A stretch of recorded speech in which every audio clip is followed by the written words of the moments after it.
Again? You want to hear it again? You're a very disappointing audience. I know hundreds of the finest stories ever told, and you only ever want to hear one of them. Very well. Settle down and up. I said settle down. Or my hand will do all the storytelling you'll hear tonight. There. Now, this is the story of how I met your father. It was in a barn in the mountains of the Sierra Morena. He'd been traveling for a long time and he was very tired. I crept quietly up behind him. Yes, I did. I crept quietly. You may not believe this, but in her younger days, your old mother's footstep was lighter than the dream of a butterfly's wing. Now hush. If you're quiet and close your eyes, you'll be able to see your father in front of you.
I see that I was playing for you.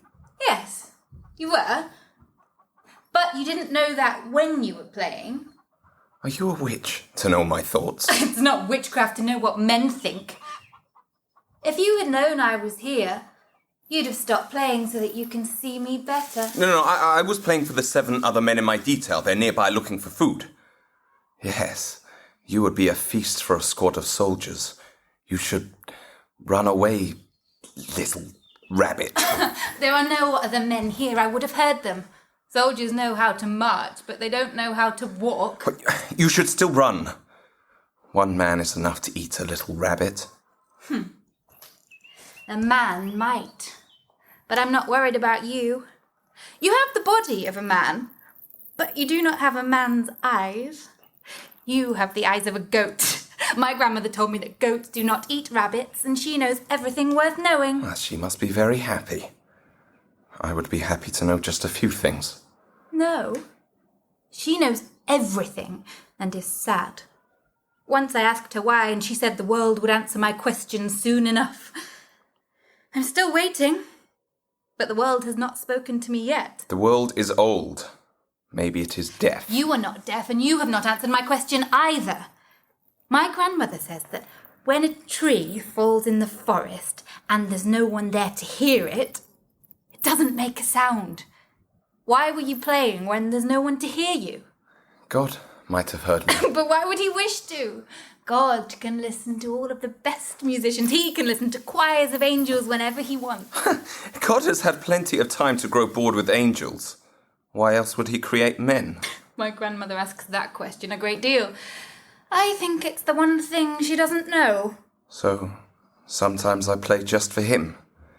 And even if he does not like my playing, it helps him to know where I am. And when I play well, I think he is looking down at me and he is saying, there is Alphonse. And that is enough. So, your name is Alphonse? Yes. Unless God has confused me with someone else.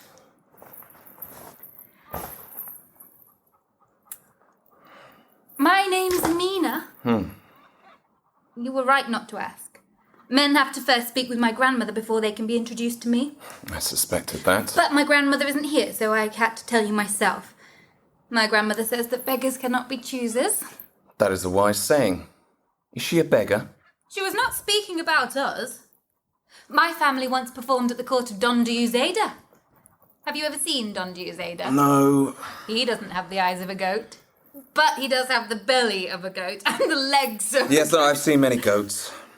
Perhaps one was the Don. You would have known him if you had. He wears much richer clothes than other goats, and he has very fine manners.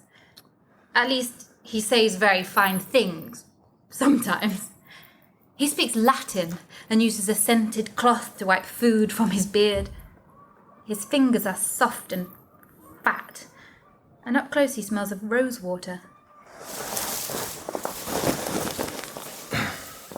Emina, are you hungry?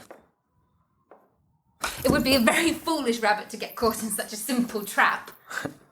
Hunger makes all rabbits foolish. It has worked hundreds of times.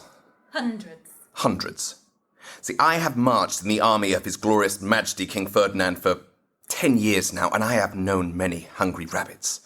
I have seen war and peace, honour and disgrace, love and death. I have seen so much of them that to me they are all the same, and I have nothing but a sneer for the whole dirty business.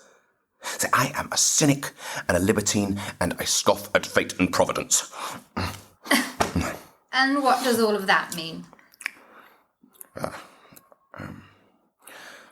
I do not know, but I heard it said by one of our officers, and he looked very magnificent when he said it. I think it means you'd better keep your distance. You're too young to have been a soldier for 10 years. I'm 20. Next winter.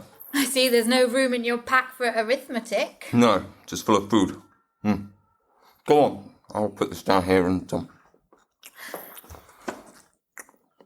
This isn't army food. Where did you steal it? I did not steal it. That would be immoral. I learned a word in the army. It's a very useful word.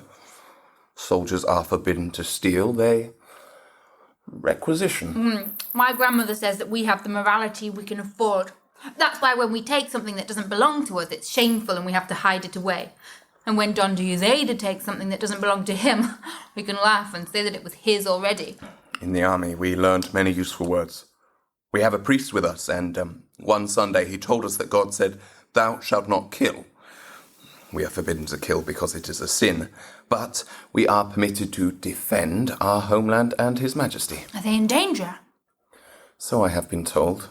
Is that why you joined the army? No. Well, you are a very dull fellow. I'm sure the story of how you came to be here is very dull as well. I'm glad you're not telling me. My grandmother has told me many fine stories. No, I have heard some good ones as well. But even so, Alphonse's story is more important to me than all the others. Why? Is Alphonse really so interesting? He is to me. Is he a dispossessed nobleman or an illegitimate prince? His parents were hill farmers in the Sierra de Segura. Oh, it's to be one of those stories. Why have you stopped? Well, it sounds to me you have heard this story already. Yes, I have. Hundreds of times. Hundreds? Hundreds. That is why I stopped. I don't wish to be tedious. It's too late to think of that now. I didn't mean to make you angry. It is too late to think of that now. You're angry that I don't like your story? Would you fight a man who insulted your shadow? Speak! It may be that I'll find a small thing in what you say that someone else will one day wish to hear. I think I'll leave. And you can tell your story to this barn. The barn won't insult you, but it won't tell your story with improvements to anyone else. Goodbye then, Alphonse the Voiceless. One day, Alphonse's father went off to war and did not come back. His mother and grandfather were left to work the farm, and while Alphonse was too young to work beside them, he wandered in the fields. He did not like the sheep and the cattle. They looked back at him with eyes that reminded him of his mother and his grandfather. But he liked to watch the young calves because they had a light in their eyes that he saw nowhere else.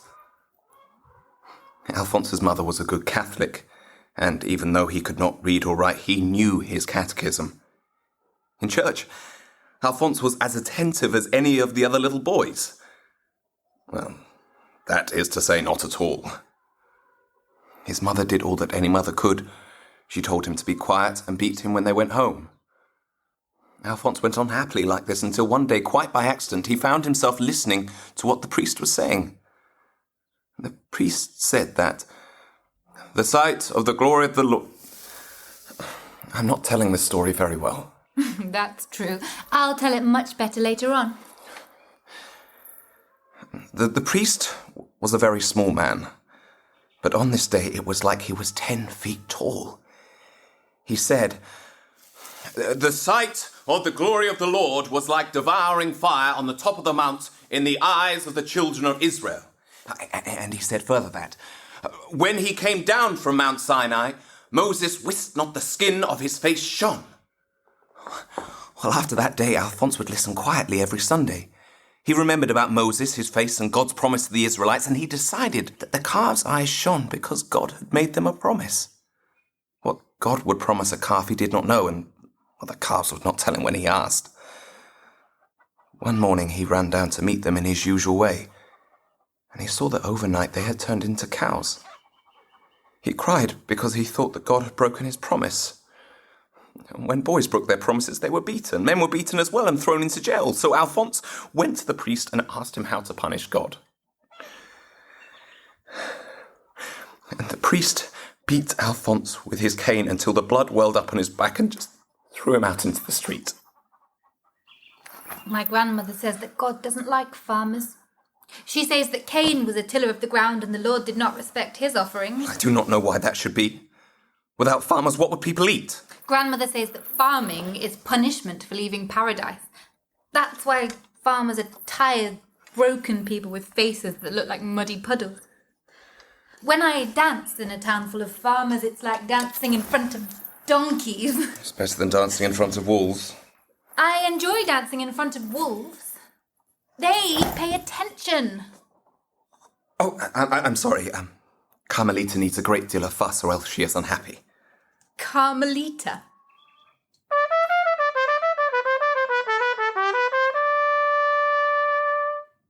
See how happy she is now? Sometimes she is upset and will not speak to me for days. Then I have to be very gentle with her before she will tell me what I have done wrong. You have been in the mountains a long time, soldier boy.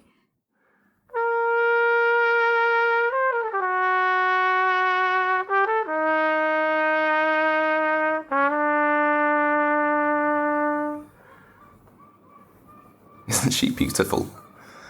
Just look how bright she is. Is that gold? Have you ever held gold, little rabbit? Don Juazeda once threw a gold coin at my feet. It was soft and heavy, like a rich man. You may hold Carmelita, and then you can tell me if she is made of gold. I have seen that rabbit trap as well. Rabbits see traps everywhere, but there is always one that they do not see. Do not judge all rabbits by the ones you get in your pot. Some of them steal your vegetables while you sleep and laugh at you when you stomp around with your gun. Carmelita would not make a meal for you. But to me, she is worth her weight in gold.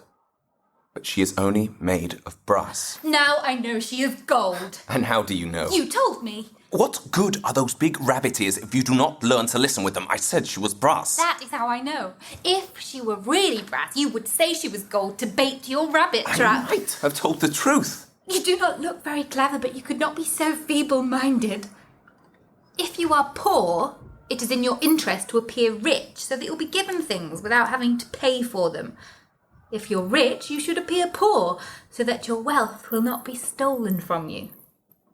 It must be a fine thing to understand the world. All rabbits know how the world is made. We live underground where we see the world's roots. God put them there, but he lives in the sky and hasn't seen them since. Only the devil knows what we know. Yes, well, I'm sure that God will inspect the world's roots when he can find the time. God must be a busy man. He is in many places, even in Alphonse's story. When Alphonse watched the shepherds lead their sheep to pasture, he found it hard to keep track of what they were all doing and where they all were. He thought it must be even more difficult for God, who has to look after all the heavens and the earth. Maybe that's why so many bad things kept happening. How could God keep track of everything at once?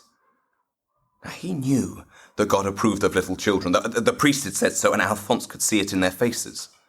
When the little ones grew up, they worked in the farms. Then one day they were farmers, and God stopped looking at them. Alphonse felt the same thing happening to himself. In the day, all he did was work. In the night, all he did was sleep. God was getting bored with him. As each day went by, Alphonse knew that it was becoming harder and harder to make God look at him. He could just feel himself turning into a cow or his grandfather. But fortunately for him, His Majesty King Ferdinand grew bored with his court in Madrid. And to cure the king's boredom, his advisors discovered that another king was doing terrible things. And this pleased King Ferdinand.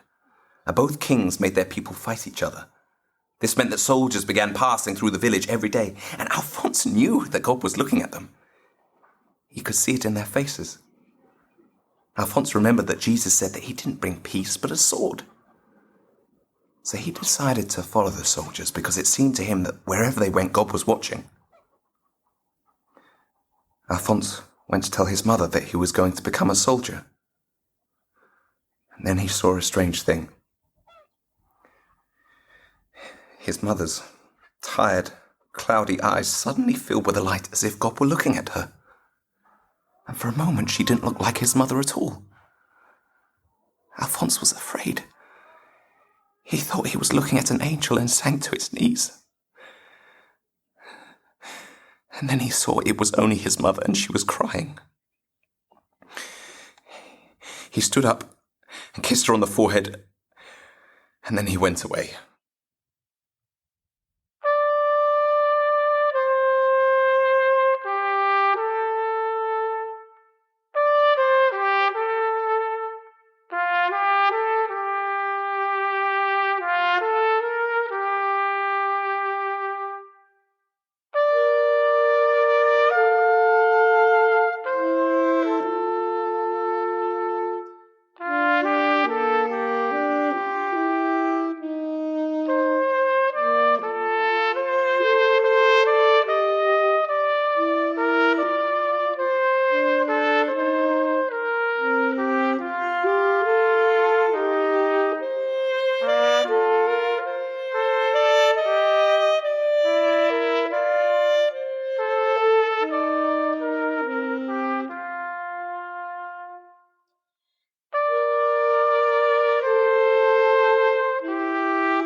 Well, that was sad.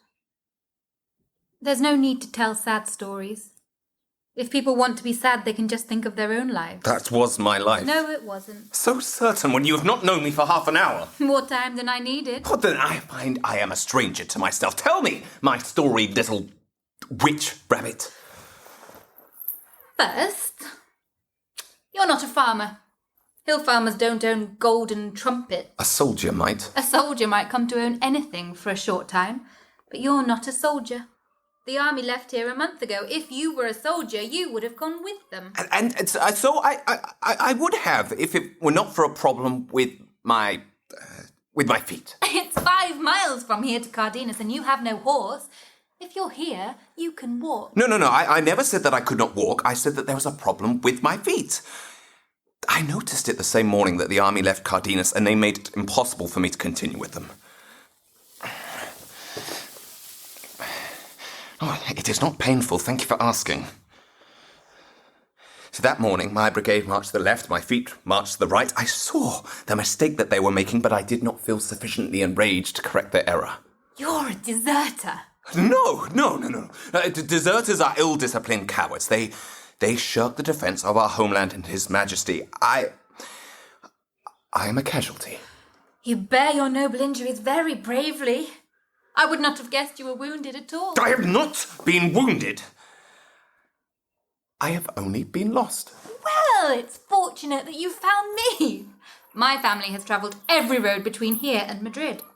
If you return along the track to Cardenas and head west, that's the direction in which the sun sets. Until you get to Alcamada, you'll find a good road to lead you north. If you move swiftly, you might be able to rejoin your division just past Antajar.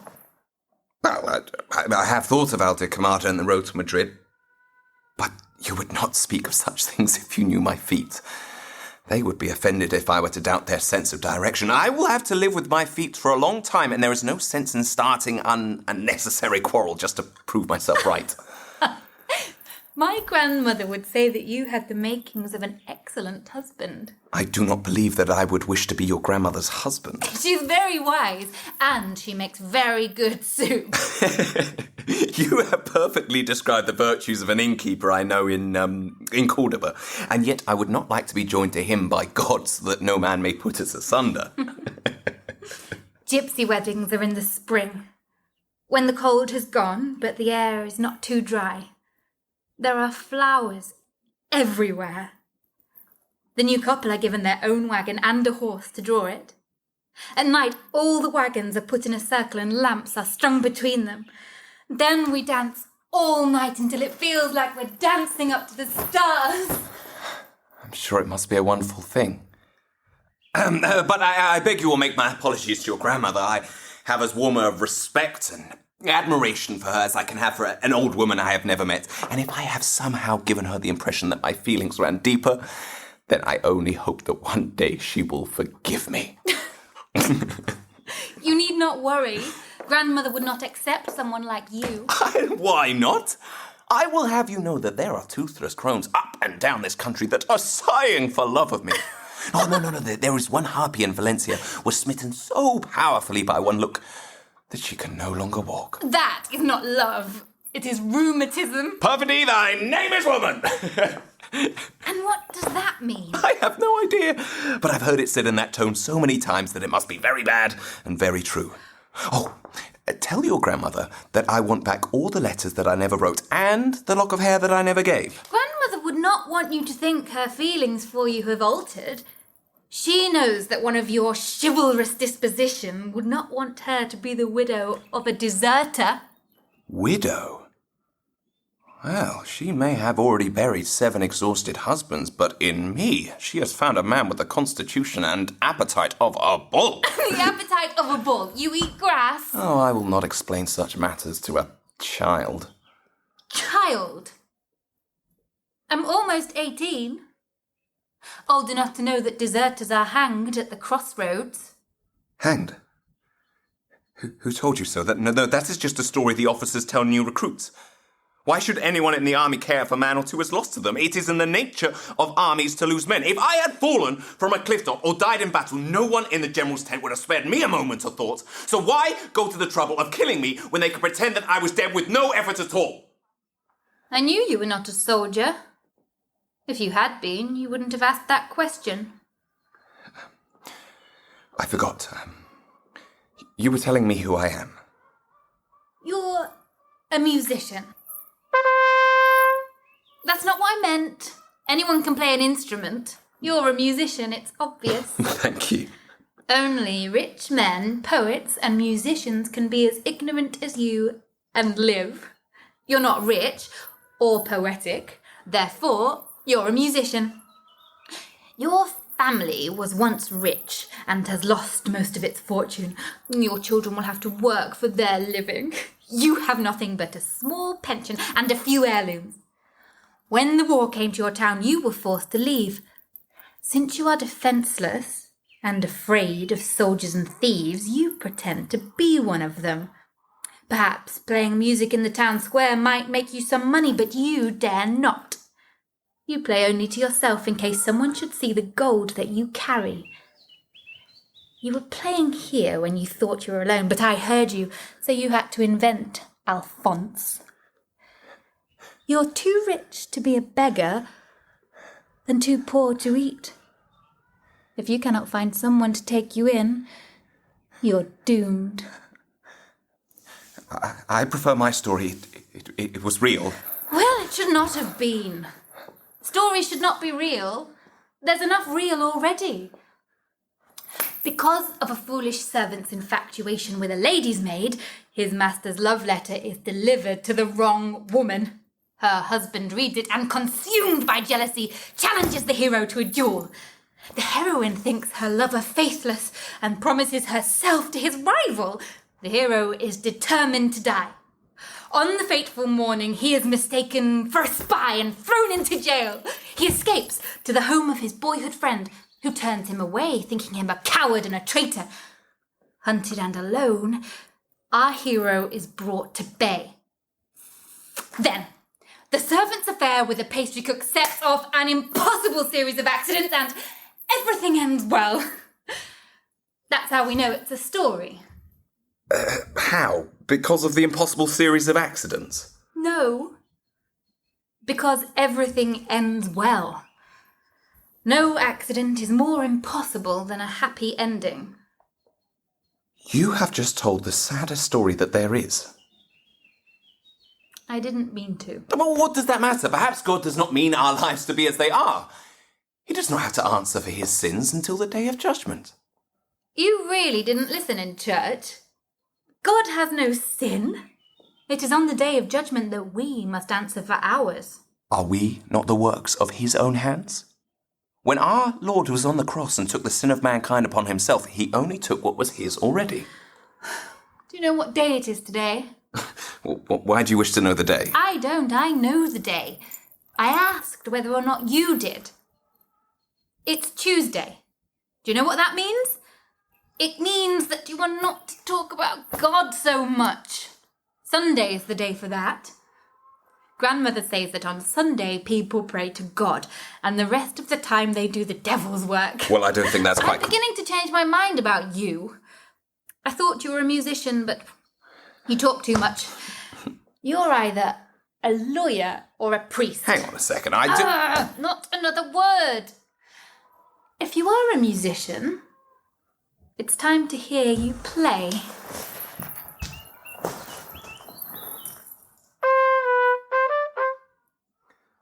You will have to listen somewhere else. I cannot play properly with you lying there. You have blamed God for your sins and me for your playing. You are a lawyer. Where shall I listen? Over there, in the shadows.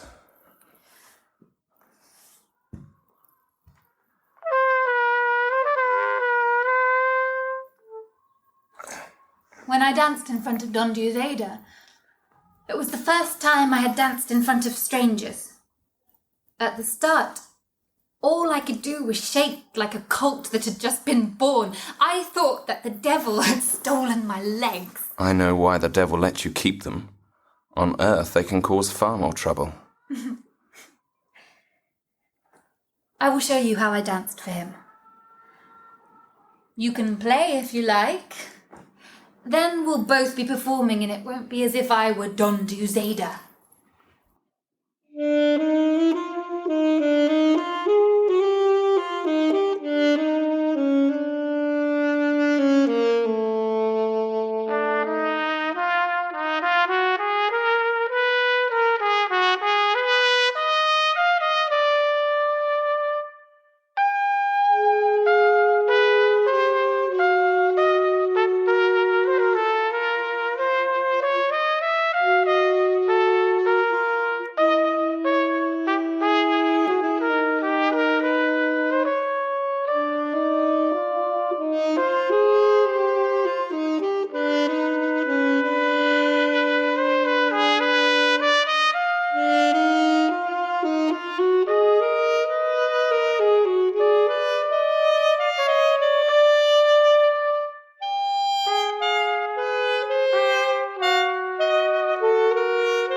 You will have to go away.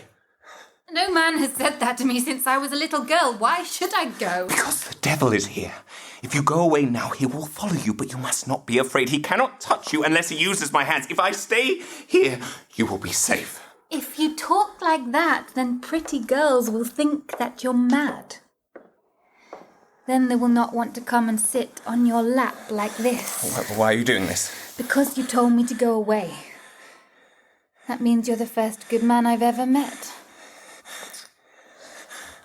Now tell me, where is the devil? How can the gates of hell smell so sweet? Here is the devil. He is sitting on my shoulder and whispering in my ear. He could take both of our souls before this day is out. How do you know it is the devil whispering in your ear? Perhaps it is the Lord calling you to paradise. In my village, when I saw the girls working, I could feel my face shining so brightly that I thought I was sitting by my mother's oven. But God does not approve of lovers. Girls who were lovers soon grew heavy with children, and the boys either broke their backs in the farms trying to take care of them, or spent their days in the tavern and grew as heavy as the girls. And this is because the girls had fallen and taken the boys with them. And when God sees this, he does not look at them again. Ah, yes, the devil likes women. I have heard many things about Lucifer, but I have never heard it said that he lacked taste. His dream is always to pollute the Lord's finest creation. The Lord knows this, and this is why he gave us marriage. One man to one woman, surrounded by a wall of virtue that the devil cannot climb. A wall of virtue? Have you ever seen a married couple? Why do I even ask? You're clearly an orphan who's been raised in a monastery. My grandmother says that the Lord created the heavens and the earth. This was a long time ago.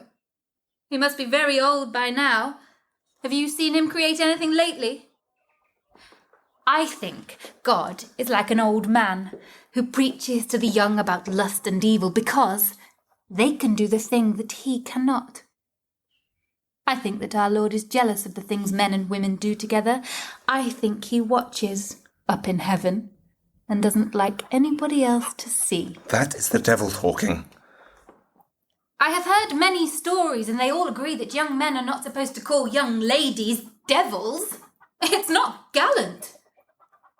My grandmother knew a man who was in love, and he did not go to paradise. His name was Trivulzio, and he lived in an Italian town called Ravenna. He was handsome and rich, and had a very high opinion of himself. In the end, all his conceit was not a match for the charms of the young and beautiful Nina de Geraci. Trivulzio declared his love for her. Nina replied that she was touched, but since her childhood she had been in love with her cousin, Tebaldo de Geraci, and would, she was sure, never love anyone but him. A week later, on a Sunday, as all the citizens of Ravenna were on their way to the church of San Pietro, Trivulzio caught sight of Tebaldo in the crowd with his cousin on his arm. He covered his face with his cloak and followed them. They went into the church, where it's not permitted to cover your face with a cloak, and the two lovers might easily have noticed Trivulzio following them, had it not been for the fact that they could only think of their love for each other, to the exclusion even of the Mass.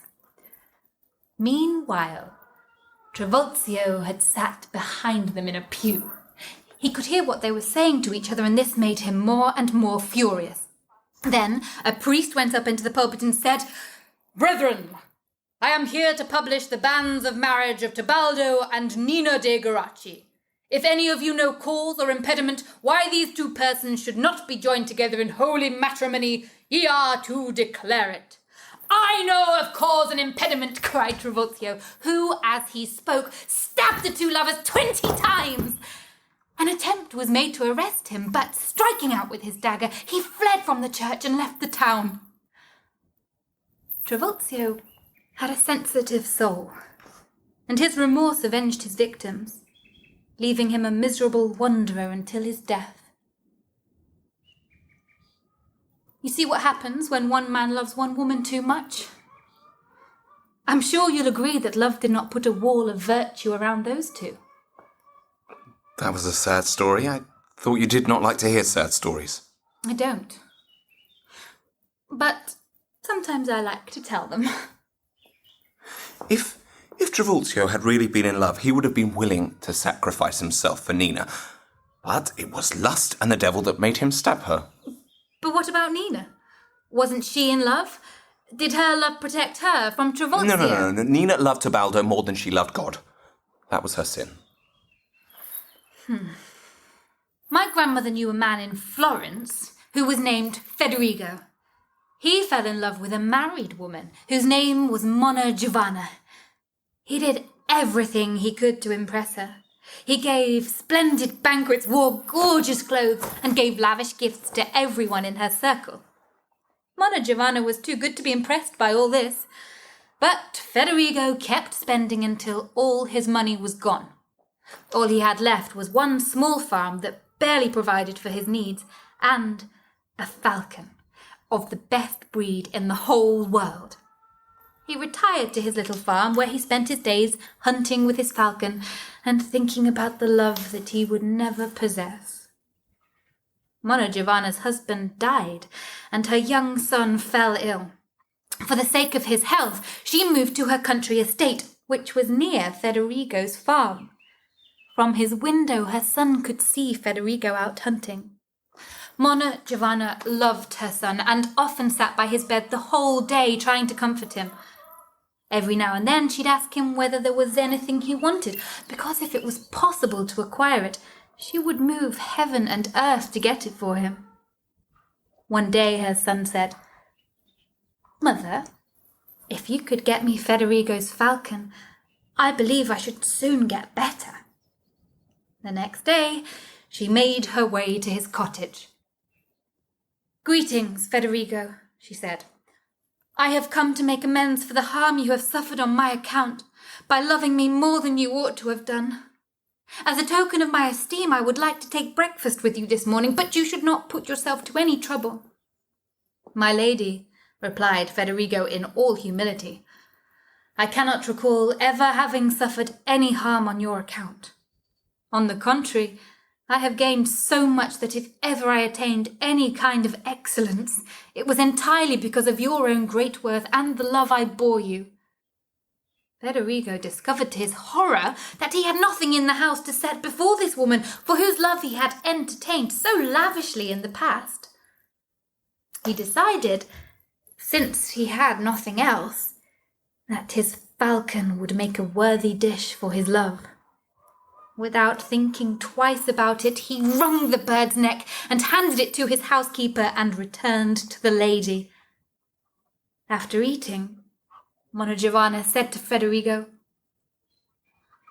"I don't doubt for a moment that you will be astonished at my impertinence when you discover my principal reason for coming here. However, because of the love I bear my son, I am forced, contrary to my own wishes and to all the rules of decorum and propriety, to ask you for something to which I know you are very deeply attached. The gift I am seeking is your falcon, to which my son has taken so powerful a liking that if I fail to take it to him, I fear I shall lose him." When he heard what it was that she wanted, and realized that he couldn't oblige her because he had given her the falcon to eat, Federigo burst into tears. He explained what he had done, and had the feathers, talons, and beak cast on the table before her. Monna Giovanna's son died within a few days. Now tell me, have there ever been such pure loves as those, and did God protect them? The love you speak of may be fine for the angels, but on earth it only brings pain." There are things that are worse than pain. There are also things that are better.